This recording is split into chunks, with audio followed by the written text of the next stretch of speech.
Hello, কেমন আছে সবাই?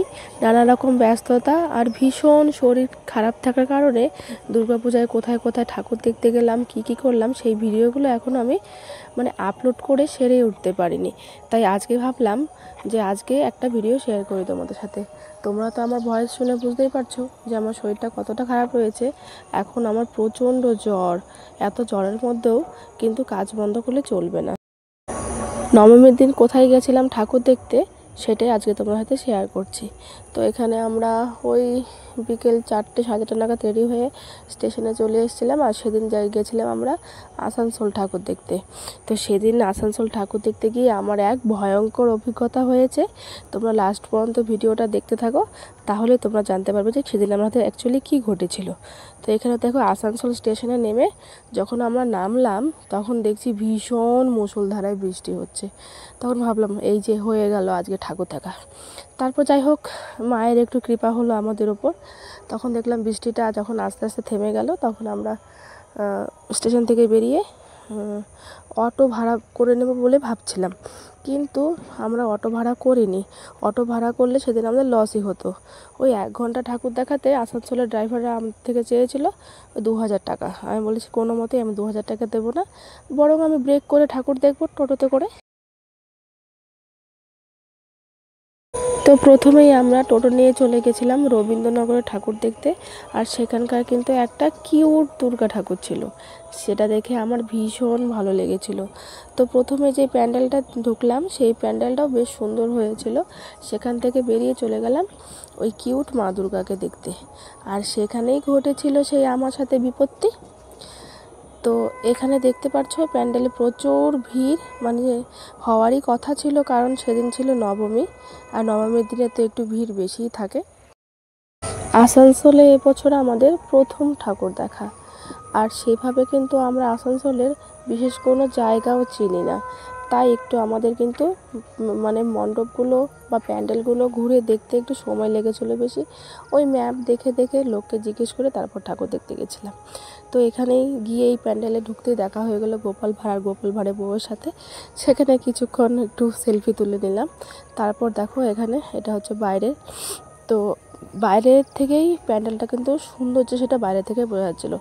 তারপর এবার চলে যাবো আমরা ভেতরে। আর ভেতরে এত ভিড় ছিল, আর যেমনি ছিল বীভৎস গরম তেমনি লোকের ভিড়, কি আর বলবো, মাথা ঘুরে যাওয়ার জো।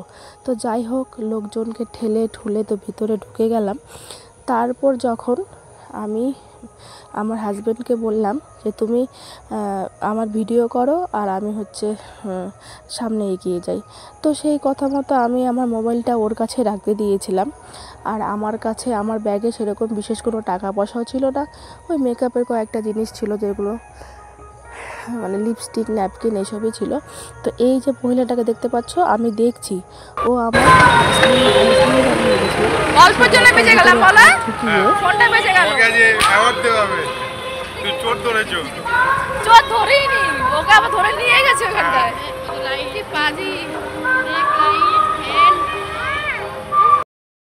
তো তোমরা যেই মহিলাটাকে দেখতে পেলে, তো সেই মহিলাটা করেছে কি, আমার ব্যাগের চেন খুলে ভেতরে হাত ঢুকিয়ে জিনিসপত্র খুঁজছে। ওর মেন উদ্দেশ্য ছিল আমার মোবাইলটা চুরি করার। কিন্তু যেহেতু আমি জানি যে এরকম ভিড়ের মধ্যে মোবাইলটা চুরি হয়ে যাওয়ার চান্স আছে, আর কিছুদিন আগে বর্ধমান স্টেশন থেকে আমার একটা ফোন চুরি হয়ে গেছে, তাই কিন্তু আমি আগে থেকে ওর কাছে আমার মোবাইলটা দিয়ে রেখেছিলাম। তো আমি দেখছি দাঁড়িয়ে দাঁড়িয়ে ও আমার ব্যাগের চেনটা খুলছে। আমি ওকে হাতে নাতে ধরার জন্য আমি না দেখার ভান করেছিলাম। তারপর যখন আমি ওকে হাতে নাতে ধরলাম, ও কিছুতেই স্বীকার করছে না যে আমার ও ব্যাগে চেন খুলেছে। তারপর যখন আমি পুলিশের ভয় দেখালাম, আমি যখন টানতে টানতে পুলিশের কাছে আর সিকিউরিটি গার্ডের কাছে নিয়ে যেতে চাইছিলাম, তখন ও স্বীকার করলো, দিদি আমাকে ছেড়ে দাও, ক্ষমা করে দাও, এরকম ভুল আমি আর কোনো দিন করবো না, আমি কখনো চুরি করবো না। বলে দেখো, তোমার ব্যাগ থেকে তো কিছু চুরি হয়নি। আমি চুরি হয়নি তুই তো চুরি করার জন্যই আমার ব্যাগের চেনটা খুলেছিস, তো সাহস কী করে হলো আমার ব্যাগের চেন খোলা? তো এসব করে আমি যখন ওকে টানতে টানতে পুলিশের কাছে নিয়ে যাচ্ছিলাম, ও আমাকে খামচি দিয়ে, বিশ্বাস করবে না, আমার একদম হাতটা কেমন কেটে দিয়েছে। তো তারপর কি বলবো, সেদিন ঠাকুর দেখার মুডটাই একদম খারাপ হয়ে গেছিলো। সত্যি কথা বলতে আমার 30 বছরের জীবনে এরকম খারাপ অভিজ্ঞতা এর আগে আমার আর কখনো হয়নি। মানুষকে দেখে বোঝাই যায় না কে চোর আর কে ভালো মানুষ। মানে এত সুন্দর করে সেজে গুজে এসছে মহিলাটা, দেখে মনে হচ্ছে কোনো ভদ্র বাড়ির বউ, আর তার হচ্ছে এরকম স্বভাব চুরি করা। তারপর যখন সিকিউরিটি গার্ডের কাছে নিয়ে গেছি টানতে টানতে, তখন ওখানে কমিটির যে আরও লোকটা ছিল ওরা ওখানে বলা বলি করছে যে তার মানে এখানে গত 3 দিন ধরে আমাদের প্যান্ডেল থেকে অনেক মোবাইল চুরি হয়েছে, তার মানে তুইই ছিলিস। তখন ওটাকে মানে আচ্ছা করে ধরেছে সবাই। তো মানে সেদিন নিজের এত স্যাটিসফ্যাকশন লাগছিল না, যে এর আগে যখন বর্ধমান থেকে মোবাইলটা চুরি হয়েছে তখন আমি কিছুই করতে পারিনি। সেদিন আমার ভুল ছিল, কারণ আমি ফোনটা সাইলেন্ট করে রেখেছিলাম। যদি আমার ফোনটা রিং করা থাকতো তাহলে আমি চোরটাকে ধরতে পারতাম। তো যাই হোক, আমাদের আশেপাশে এরকম চোর ছ্যাচর অনেকেই আছে, ভালো ভদ্র মানুষের মুখোশ পরে থাকে আর কি। তো এদের থেকে আমাদের নিজেদেরকে রক্ষা করতে হবে।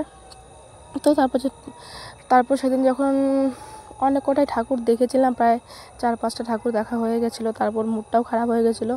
তাই ভাবলাম এখান থেকে একটা জিলিপি খাই, আর জিলিপিগুলো দেখে খুব লোভ হচ্ছিলো, কিন্তু খেতে একদমই ভালো লাগেনি, কেমন তেতো তেতো লাগছিলো। আর মানে জিলিপিগুলোতে অতিরিক্ত ফুড কালার দিয়ে দিয়েছিল, মানে অতিরিক্ত লাল করার চক্করে একেবারে মানে গাদা গাদা ফুড কালার দিয়ে রেখেছে।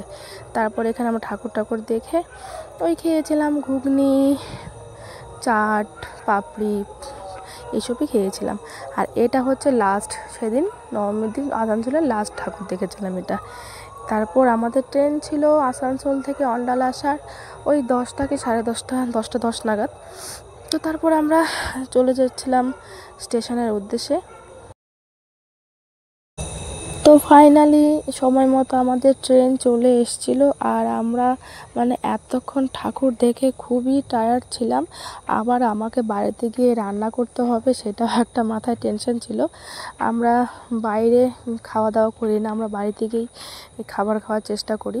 আমার বাইরের খাবার একদমই পছন্দ হয় না, নেহাতি যেদিন কোনো অপশন থাকে না সেদিন বাইরে থেকে খেয়ে যেতে হয়। আর এখানে যেন কোন মন্দির থেকে ওর কপালে একটা তিলক দিয়ে দিই।